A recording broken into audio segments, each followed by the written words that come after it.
maga xaleel ya góor ña teg ca kuy jigéen kuy wuta xam juddug Muhammadul Amin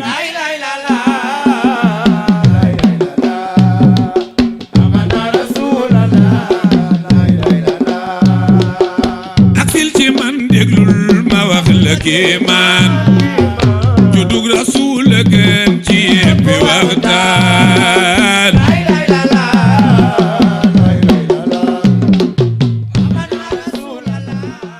salaamaaleykum mbokki jullit yi salaamaaleykum mbokki Sénégal salaamaaleykum nag bu ngeen ñu gisee xam ne ñu ngi fii ci dëkk bu sell bi di Ndiassane ku wax Ndiassane nag sa xel dem ci li nga xamante ni moom mooy gàmm waaw kay muy gàmmu Ndiassane ñu koy wax ngénte li gàmmu Ndiassane nag war a yemoog ren muy dimanche 22 septembre 2024 gàmmu Ndiassane nag ren nag mu nekk gàmm gu spécial ndax nag nee naa la taalibe yi ñu ngi koy waaj ndax boo xoolee gàmm gi dimanche la waaye nag tey ci vendredi bi dëkk bi mu ngi bari nit ñaa ngi ñëw fii ci dëkk bi nga xamante ni mooy dëkk bu sell bi di Ndiassane fu ci nekk rek nit ñaa ngi fay bàyyi ko daal di ñëw ci dëkk bu sell wi boo xoolee jaaykat yaa ngi ci dëkk bi ñëpp a ngi ci dëkk bi ren nag sëñ bi di wax taalibe yi dafa bëgg ñu teel a ñëw ci gàmm gi li tax ñu bëgg ñu teel a ñëw ndax ren nag cérémonie officielle bi dañ ko bëgg a def à partir de 10 heures 10 heures la war a commencé moo tax sëñ bi ci ñu ngi ko doon déglu keroog ci li nga xamante ni mooy kàddu porte parole bi mu doon wax ni dafa bëgg sëñ bi mu ngi ñaan ñëpp ñu teel a ñëw à partir de samedi ñu daal di ñëw bu ñu ñëwee ñu fanaan ci dëkk bu sell bi di Ndiassane bu ñu xëyee 10 heures ñu mën a nag a commencé li nga xamante ni mooy cérémonie officielle bi waaye nag beneen bi moom mooy sëriñ bi ñaax ñi nga xamante ni ñooy ñëw ci dëkk bu sell wi di Ndiassane muy nañu sàmmat jikko yi nañu defaraat li nga xamante ni mooy colko yi daal di gën a yiw surtout xale yu jigéen yi yenn greffage yeeg yenn sol yi ñu xaw koo defaraat bu mu gën a baax lu mu gën a yiw rek ndax ku ne xam na ni dëkk yi ay dëkk barke la te nit ñi barke lañ fi wut kon nag kuy ñëw ci dëkk yi dafa war a am nay mel ñu koy ñaan képp kuy ñëw ci dëkk yi rek nga xaw a nga yiw bu baax a baax sol lu jot sol lu yiw def ndànk ñu gàmm ci jàmm yàlla defal ñu jàmm ay ca mu ngi noonu gars yi gàmm gi dimanche lay doon fii ci Ndiassane muy nag ngéntali te yàgg nañ ko wax comme niñ koy waxee nee nañ ngéntali mooy suñu moomeel ñun ñoo moom ngéntali Abu Sayid burub jullit bu baax ba woon xanaa xamoo gàmmam gu rëy gu siiw ga woon ay ca jërëjëf sens la si ñun ñu dajeek moom muy Cheikh Bou Kounta l'international ñu dajeek yow fii ci résidence Cheikh Abou Mouhamed Kounta ana lan moo waraloon teewaay bi fii macha allah ñu ngi dolli sant yàlla bu baax di ñaanal sunu xalifa Cheikh Bou Sidi Makhtar yàlla na fi yàgg loolu te wér waaye di nuyu Bestenet di leen ziar di leen bégg bu baax di la nuyu yow it macha allah ñëwoon jël si sunu laissez-passer pour yoon bi gën a yomb ndax mbooloo mi ñuy fekk si fa tabarakallah waaw ku ni gàmmu wax Cheikh Bou Kounta international waaw ay nit di ko fekk ci fii si Ndiassane waaw ana nan ngay waajalee sa guddi maam bi bis bu rëy waaw sama buntu kër incha allah 17 heures la ñuy tàmbalee na bi yéen yëpp a fay daje kenn ku nekk di nga barkeelu guddi gi tamit noonu lañ koy jàppee ba fajar fa tabarakallah kon ana lan ngay wax ñi nga xamante ni mooy sa taalibe yi nga xamante ni dañuy ñëw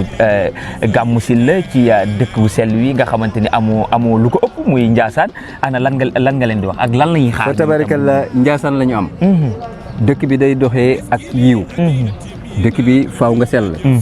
ba pare doo fi bokkaale borom Ndiassane bëgg ko déedéet te boo ñëwee di nga dugg bismillahi rahmaani rahim waaye di nga génnee alhamdulilahi rabbil alamin fa tabarakallah ñu woote fi yàlla woote fi yonent bi si barke Cheikh Bou Mouhamed Kounta borom Ndiassane si barke Cheikh Bou Kounta kon ñu bàyyi la nga tàggoo ndax xam nañu instant bi yitte yu bari na xat-xat yu bari na te li lay xaar bari na ñu bàyyi la nga tàggoo lii rek li ñu am ci yow nii rek occasion la jërëjëf kon yéen waa Bestenet seen liggéey rafet na am nañ mbégte di kontaan baax fa tabarakallah temps nag moo amul waaye kon ñi gën a yaatal jërëjëf fa tabarakallah ay ci jërëjëf merci beaucoup jërëjëf ñu ngi fii ci résidence Cheikh Bou Mouhamed Kounta ba tey daal fi fekk ñi nga xamante ni kenn dootu leen laajte ci ndax ñoom tamit ñu ngi bay seen waar ci li nga xamante ni mooy TikTok bi ñu daal fi fekk ki nga xamante ni moom mooy Diawara moom itam mu ànd ak équipe bi mu war a ànd ak yëpp muy équipe bu waa Jilzo ñoom ñëpp ñu ngi leen di nuyu bu baax a baax Diawara lan moo waraloon tey seen teewaay fii ci Ndiassane waaw asalaamaaleykum bu maa ngi lay nuyu bu baax a baax asalaamaaleykum cher internaute yéen ñi seetaan seen bi di leen nuyu bu baax a baax et di leen wax ni aussi tey suñu teewaay ci Ndiassane la du dara lu dul ñëw découvrir li nga xamante ni mooy Ndiassane comme niñ ko defee Touba defee ko Tivaouane di ko defee tamit fi nga xamante ni mooy Medina Baye bis bu amee ren nag Ndiassane xewle ñu ni pourquoi pas li ñu defal suñu yeneen mbokki tarixa yi pourquoi pas duñ ñëw def ko fii nga xamante ni mooy Ndiassane pour wane ni diine ji lépp benn la quel que soit foo mënti ne soit ngay murid Tijaan Xaadir Laayeen foo mënti nekk rek ñun ñëpp bâtir li nga xamante ni mooy le meilleur ci l'islam moo ñu ñor te diine moo ñu ñor te Ndiassane tamit dafa doon dëkk boo xamante ni voilà dëkk bu am culture la waaye dëkk bu am religion la parce que ñi fi tëdd dañoo liggéey li nga xamante ni mooy yàlla liggéey li nga xamante ni mooy islam liggéey ki nga xamante ni mooy Seydina Muhammadu Rasulullah sallallahu alayhi wa sallam loolu moo tax ni nañ fi ñëw tey def suñu information def suñu investigation après mën ko publier ci réseau yi képp koo xamante ni mosul xam Ndiassane wala xamul ki nga xamante ni mooy Cheikh Mouhamed Kounta xamul ay jaar-jaaram à travers nos voix mu daat koy xam loolu moo waraloon suñuy tànk tey kon nag gars yi mu ngi noonu ñu àndandoo ki nga xamante ni moom mooy Diawara moom itam mu ànd ak équipe bu Djilzo bi yëpp ñoom tam ñu daal di ñëw fii ci résidence Cheikh bu Mouhamed Kounta ñoom itam def seen participation ci li nga xamante ni moom mooy gàmm gi ndax mooy li ma ko waxee rek ku ci nekk ak ci wàll bi nga nekk ci ku ci nekk ak ni nga koy defee ñoom itam ñu nekk ci TikTok bi di bay seen waar kon ñoom itam dañ leen di jaajëfal bu baax a baax Diawara di la wax ni jërëjëf mbégte la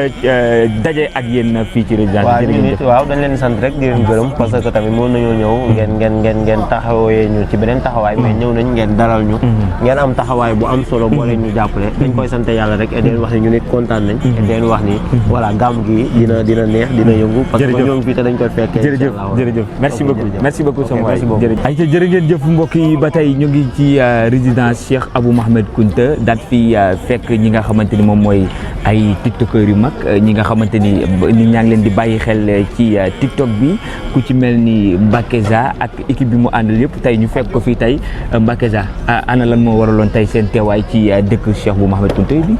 balaa may commencé ñu leen nuyu yéen ñëpp ku si nekk sa tur ak sa sant. di leen wax ne ñu fay ñëwoon visiter. tourné fi ay vidéo ngir ñaan suñu soxla. ngir ñaan seen soxla mbaa yéen a ngi waajal gàmmu gi nan ngeen gisee Ndiassane. gàmmu ñu ngi koy waajal bu baax. pour Ndiassane kon ñu daan mel chaque année. nit ñaa ngi ñëw daal. nit ñaa ngi ñëw kontaan ngeen daal. kontaan nañ kontaan nga si dëkk bi ak nit ñi niñ leen accueillir niñ leen dalalee. kontaan naa bu baax ni ñu leen accueillir ak ni ñu leen dalalee comme ni ñu ko daan defee. chaque année. jërëjëf mu ngi noonu Mbacke Zall moom itam gars yi xàmme ko bu baax a baax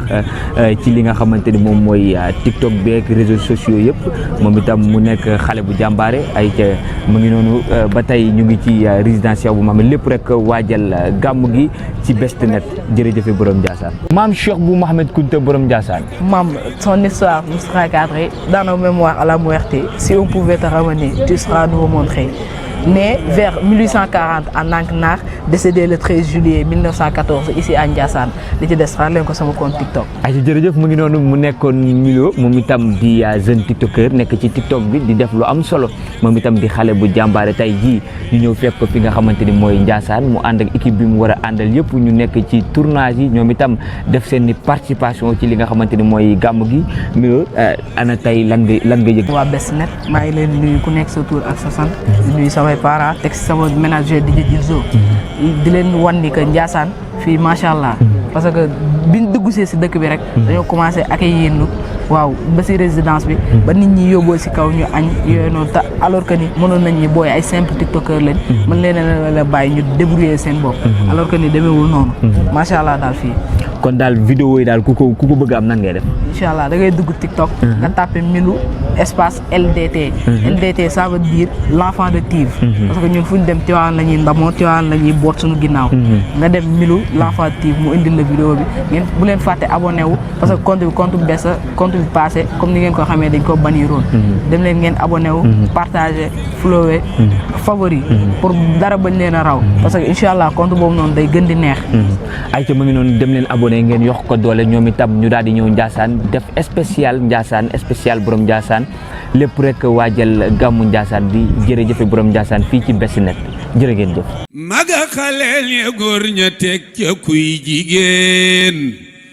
kuy wuta xam juddu Muhammadul Amin